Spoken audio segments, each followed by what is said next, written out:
Hello दोस्तों, good evening. कैसे हैं आप? उम्मीद करता हूँ अच्छे होंगे। आज हम एनसीईआरटी कक्षा 6 की भूगोल का पाठ नंबर 2 पढ़ेंगे। ग्लोब, अक्षांश एवं देशांतर। पिछले अध्याय में आप पढ़ चुके हैं कि हमारी पृथ्वी गोलाकार नहीं है। यह उत्तर एवं दक्षिण ध्रुवों पर थोड़ी चपटी है तथा मध्य में थोड़ी चौड़ी उभरी हुई है। क्या आप कल्पना कर सकते हैं कि ये कैसी दिखाई देती होगी? इस संबंध में जानकारी प्राप्त करने के लिए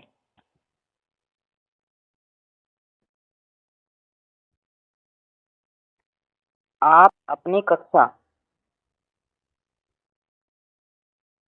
में सावधानीपूर्वक ग्लोब को देखिए। ग्लोब पृथ्वी का लघु रूप में एक है, वास्तविक प्रतिरूप है। ठीक। ग्लोब विभिन्न आकार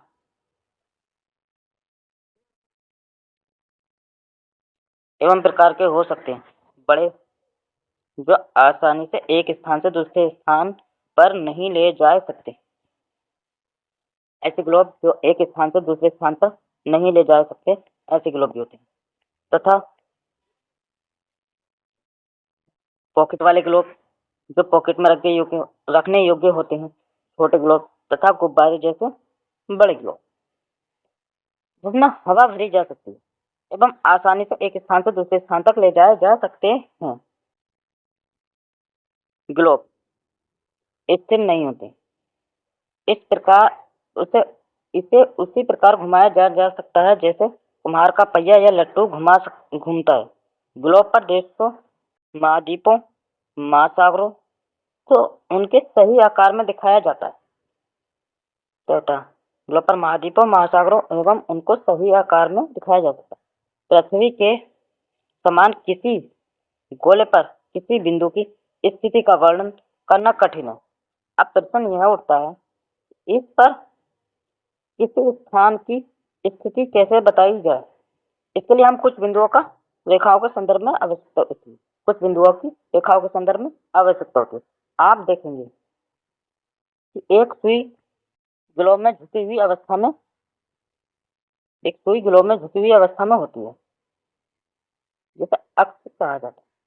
ठीक। ग्लोब पर वे दो बिंदु जिनसे होकर सुई गुजरती है, वे क्या कहलाते हैं? अक्ष। जैसे ये हमारा ग्लोब है और यहाँ से सुई गुजर रही है, एक दक्षिणी अक्ष और ये उत्तरी अक्ष कहलाता है। ठीक। ग्लोब को इस प्रकार सुई के चारों ओर पृथ्वी की भांति पश्चिम से पूर्व की ओर घुमाया जा सकता है। ठीक। लेकिन याद रखें, इन दोनों में अंतर यह है कि पृथ्वी पर वास्तव में ऐसी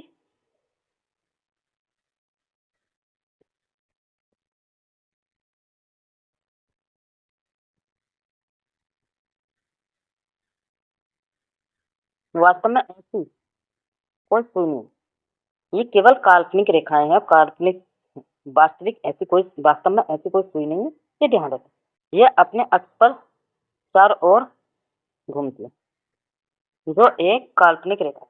एक अन्य काल्पनिक रेखा भी ग्लोब को दो बराबर भागों में बांटती है। इसे क्या कहा जाता? इसे विषुवत रेखा कहा जाता है। इस रेखा को विषुवत रेखा कहा जाता है। पृथ्वी के अंदर सॉरी पृथ्वी के उत्तर में स्थित आधे भाग को उत्तरी गोलार्ध तथा दक्षिण में स्थित आधे भाग को दक्षिणी गोलार्ध कहा जाता है।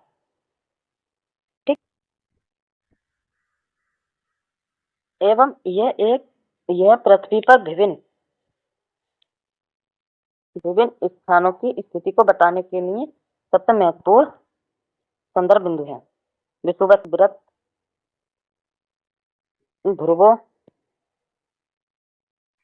तक स्थित सभी समांतर वृत्तों को अक्षांश कहते हैं। कहते हैं। अक्षांशों को अंश में मापा जाता है।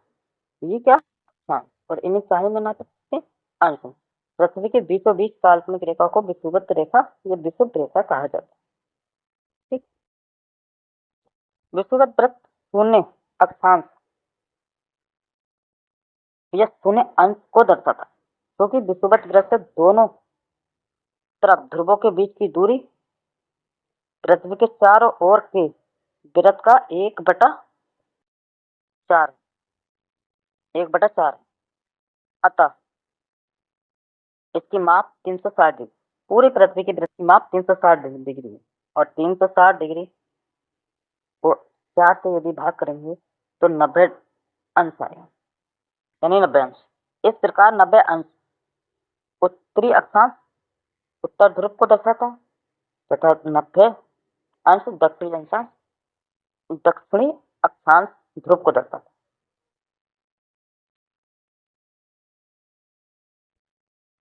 इस प्रकार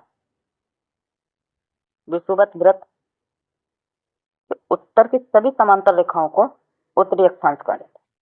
विषुवत वृत्त के सभी उत्तर की समांतर रेखाओं को उत्तरी अक्षांश कहा जाता है। इसलिए प्रत्येक अक्षांश के मान के साथ उनकी दिशा यानी उत्तर या दक्षिण भी लिखा जाता है। सामान्यतः इसे उ या द अक्षर से व्यक्त किया जाता है। उदाहरण के लिए महाराष्ट्र में चंद्रपुर एवं ब्राजील, दक्षिण अमेरिका में बेलो होरिजेंटो एक जगह का नाम है। दोनों एक ही अक्षांश 20 अंश पर, लेकिन चंद्रपुर विषुवत वृत्त 20 डिग्री उत्तर में है एवं बोलो होरिजोंटो विषुवत वृत्त के 20 डिग्री दक्षिण में स्थित है। इसलिए हम कहते हैं कि चंद्रपुर 20 डिग्री उत्तर अक्षांश पर तथा बोलो होरिजोंटो 20 डिग्री दक्षिण अक्षांश पर स्थित है। और जो की बात चित्र 2.2 से स्पष्ट है। जैसे जैसे हम विषुवत वृत्त से दूर जाते हैं, अक्षांशों का आकार बढ़ता जाता है। ये रेखा विषुवत वृत्त की, और यहाँ कर्क रेखा, और यहाँ उत्तर ध्रुव वृत्त की, और ये मकर रेखा हमारी, और ये दक्षिणी ध्रुव वृत्त। ठीक, जैसे जैसे हम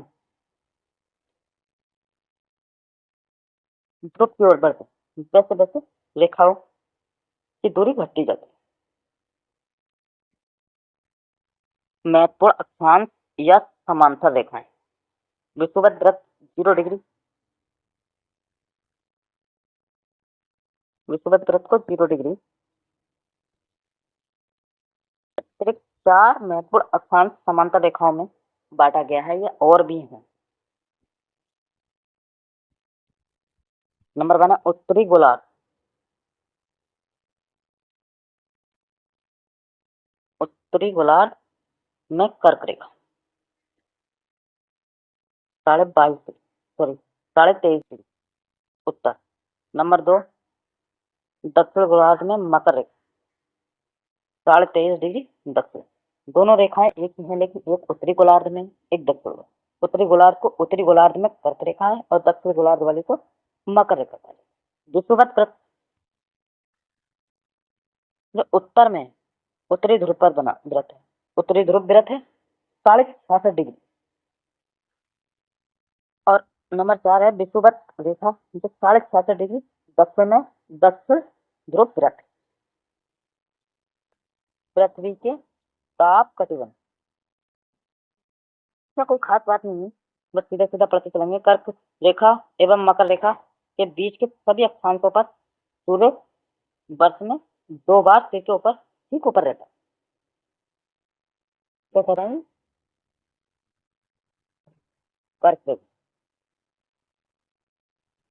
और मकर विषुवत रेखा में सूर्य 2 बार सिर के ऊपर रहता है, इसमें गर्मी भी ज्यादा पड़ती है।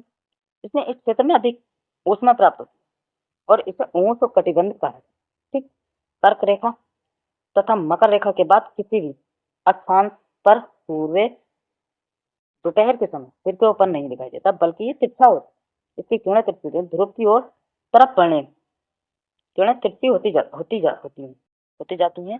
इस प्रकार उत्तरी गोलार्ध में कर्क रेखा एवं दक्षिणी उत्तर ध्रुव वृत्त तथा दक्षिणी गोलार्ध में मकर रेखा एवं दक्षिणी ध्रुव वृत्त के बीच क्षेत्र का तापमान मध्यम रहता है, इसलिए इसे शीतोष्ण तापमान कहते हैं। उत्तरी गोलार्ध में उत्तर ध्रुव वृत्त एवं उत्तरी गोलार्ध में दक्षिणी गोलार्ध में दक्षिणी ध्रुव वृत्त एवं दक्षिणी गोलार्ध के बीच के क्षेत्र में ठंड बहुत रहती है, क्योंकि यहाँ सूर्य क्षितिज से ज्यादा ऊपर नहीं उठता, क्षितिज रहते हैं कि लंबवत ऐसे पड़ते लंबवत नहीं, इसमें ही शीत कटिबंध कहलाता है। अब हम आपको दिखा देते हैं कि कहाँ की बात करें। यहाँ किरणें इतना भाग दोपहर में सिर पर आएंगे, सीधी पड़ेंगे, इसलिए ये क्षेत्र ऊष्मा अधिक प्राप्त करता है। अब ऊष्मा अधिक प्राप्त करेगा तो ये ऊष्ण कटिबंध से ठीक इससे ऊपरी भाग ये वाला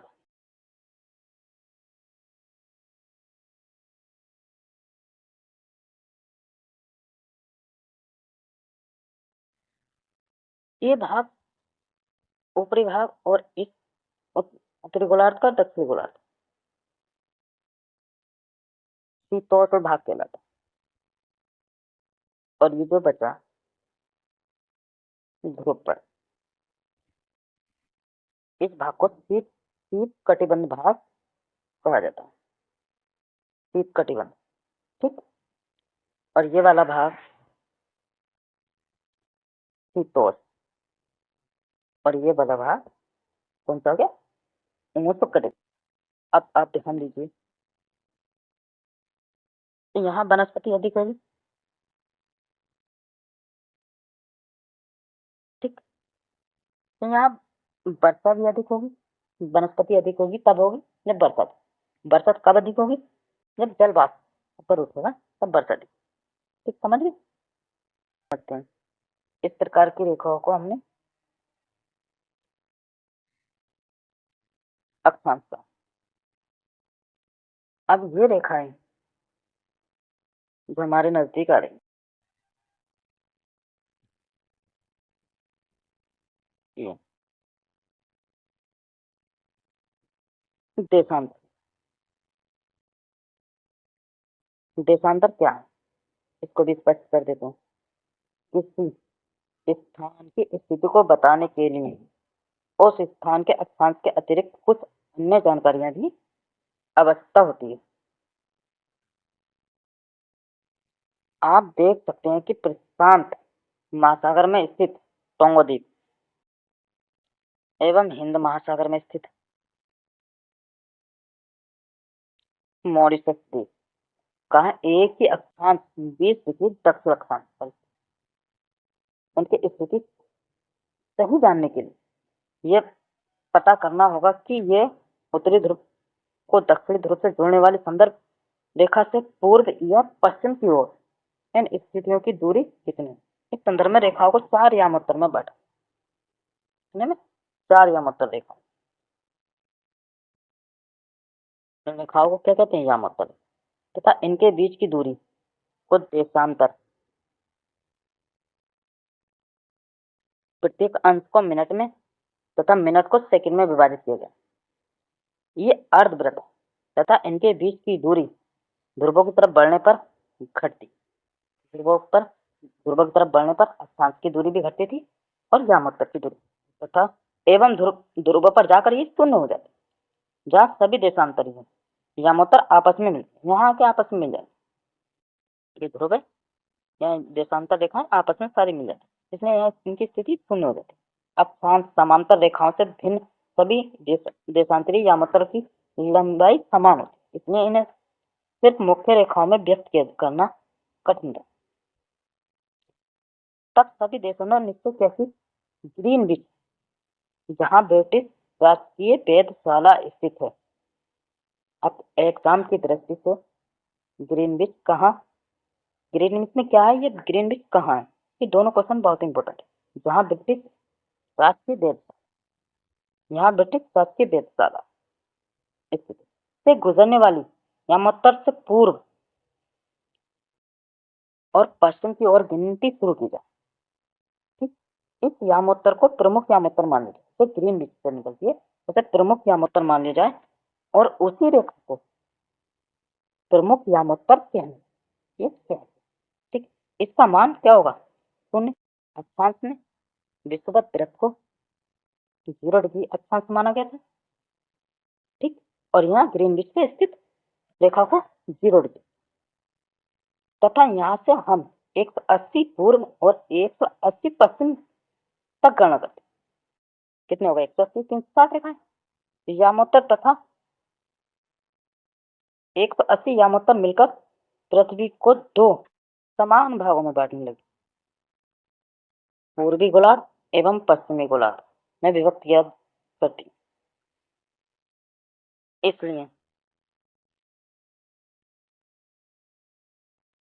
इसमें किसी स्थान देशांतर के आगे पूर्व के लिए पा लिखा जाता और पश्चिम के लिए पाप शब्द के साथ लिखते। यह जानना अधिक रोचक होगा। 180 डिग्री पूर्व और 180 डिग्री पश्चिम यामोत्तर एक ही रेखा पर है। अभी हमने क्या बताया कि 180 डिग्री ये क्या है हमारी 0 डिग्री यामोत्तर, इधर को भी 180 है और इससे ये इधर को भी, और जो 180 भी रेखा है ऐसी ही रेखा डबल हो गई, मतलब एक रेखा कम कर।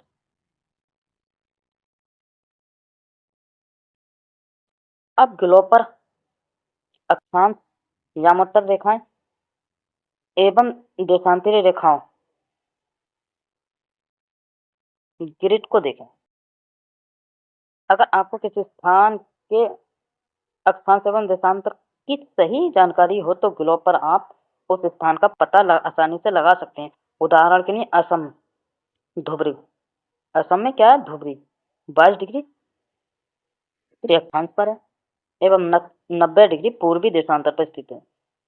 अब उस बिंदु को देखें जहां से ये दोनों रेखाएं एक दूसरे को काटती हैं। यह बिंदु धुबरी की सही स्थिति बताए। ठीक, धुबरी कौन सी स्थिति बताएगा? सही स्थिति बताएगा।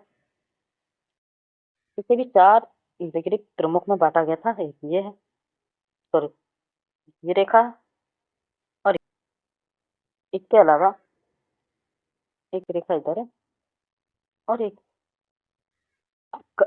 सोच सकते हैं कि उत्तरी हम किधर है, मतलब पृथ्वी के इस भाग से तो हम ऊपर ही कह सकते हैं उत्तरी भाग में, तो यहाँ कहीं हो सकते हैं।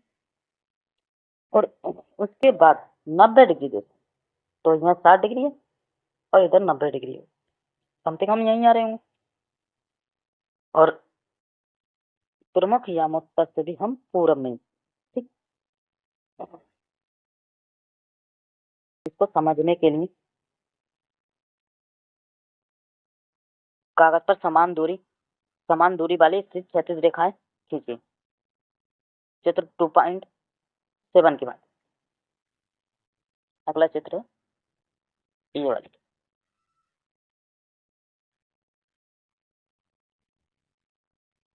ऊर्ध्वाधर रेखाओं को संख्या 1, 2, 3 में तथा क्षैतिज रेखाओं को का खा गा में व्यक्त करें। जिन बिंदुओं से ये ऊर्ध्वाधर एवं क्षैतिज रेखाएं एक दूसरे को काटी हैं वहां छोटे वृत्त खींचिए। छोटा सा वृत्त खींचना, इस तरह से लाइन खींचिए और फिर इस तरह जिन बिंदुओं को काटी हैं उन पर छोटा सा वृत्त खींचिए।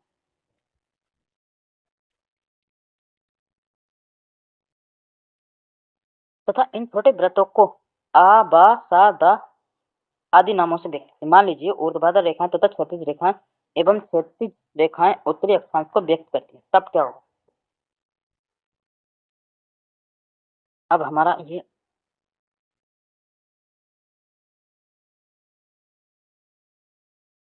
देखो यहाँ आ गया। भारत की स्थिति को लेकर स्पष्ट करते हैं। ये जो रेखा है, इधर का भाग आगे है,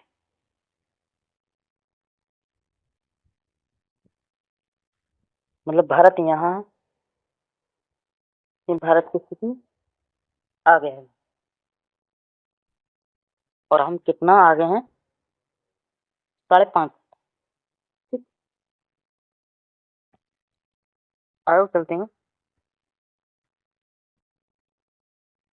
अब आप देखेंगे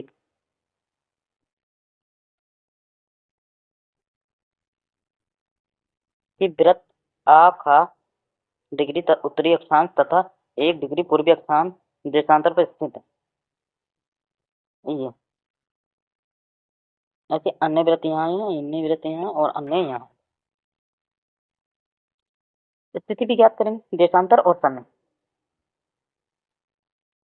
समय को मापने का सबसे अच्छा साधन पृथ्वी, चंद्रमा एवं ग्रहों की गति, सूर्य एवं सूर्यास्त प्रतिदिन होता है। अतः स्वाभाविक ही है कि यह पूरे विश्व में समय निर्धारित का सबसे अच्छा साधन है। स्थानीय समय का अनुमान सूर्य के द्वारा बनाने वाली परछाई से लगाया जा सकता है, जो दोपहर में सबसे छोटी एवं सूर्योदय तथा सूर्य अस्त के समय सबसे लंबी। सूर्य की परछाई दोपहर में सबसे छोटी तथा सूर्योदय के समय सबसे लंबी होती है। ग्रीनविच पर स्थित यामोत्तर, प्रमुख यामोत्तर एवं सूरज जिस समय आकाश के सबसे ऊंचे बिंदु पर होगी, उस समय यामोत्तर पर स्थित सभी स्थानों पर दोपहर। यामोत्तर पर सबसे ऊंचे आकाश में स्थित होगी, वहां सबसे ज्यादा, क्योंकि पृथ्वी पूर्व पश्चिम से पूर्व की ओर चक्कर लगाती है। पृथ्वी पश्चिम से पूर्व की ओर, अतः वे स्थान जो ग्रीनविच के पूर्व में, वे स्थान जो ग्रीनविच के पूर्व में, उनका समय ग्रीनविच से आगे रहेगा, तथा जो पश्चिम में है उनका समय ग्रीनविच से पीछे रहेगा। 0.2.8। ठीक, तथा जो पश्चिम में, ठीक, समय के अंतर की गणना निम्नलिखित विधियों से की जा सकती है। ठीक,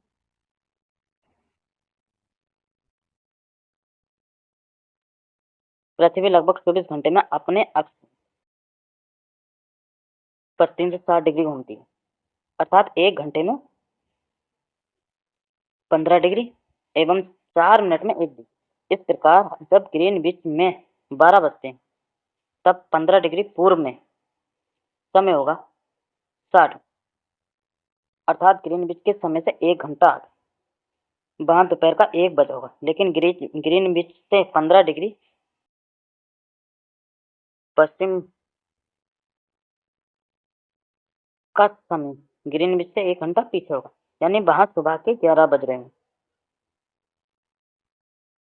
इसी प्रकार जब ग्रीनविच पर दोपहर के 12 बज रहे होंगे, उस समय 180 डिग्री पर मध्य रात्रि हो। क्या समझे? जब ग्रीनविच पर 12 बज रहे होंगे तो 180 डिग्री पर मध्य रात्रि। 180 गुणा 4, और ठीक, और किसी स्थान पर जब सूर्य आकाश में अपने उच्चतम बिंदु पर दोपहर में, उस समय घड़ी में 12 बजते। इस प्रकार घड़ी के द्वारा दिखाया गया समय उस स्थान का स्थानीय समय होगा। आप देख सकते हैं दिए गए देशांतर तथा या मतलब सभी स्थानीय समय का समय समान। स्थानों के स्थानीय समय में अंतर क्या है? ये थोड़ा सा इम्पोर्टेंट बात है और कुछ नहीं है। उदाहरण के लिए बहुत से देशांतरों से होकर गुजरने वाली गाड़ियों के लिए समय सारणी तैयार करना कठिन होगा। भारत में, जो कि काफी बड़ा देश है, गुजरात के द्वारका तथा असम डिब्रूगढ़ के स्थानीय समय में लगभग 1 घंटा 45 मिनट का अंतर है। यहाँ से और यहाँ तक लगभग 1 घंटा 45 मिनट का अंतर है। इसलिए यह आवश्यक है कि देश के मध्य भाग से होकर गुजरने वाले किसी यामोत्तर के स्थानीय समय को मानक समय मान लिया। तो भारत का मानक समय ज्ञात करना होगा हमें।